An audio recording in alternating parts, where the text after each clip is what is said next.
జేయుడు.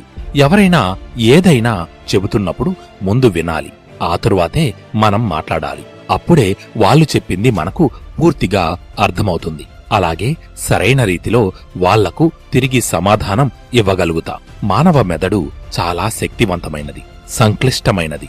దాని యొక్క పూర్తి సామర్థ్యాన్ని మనం ఇంకా వినియోగించుకోలేకపోతున్నాం.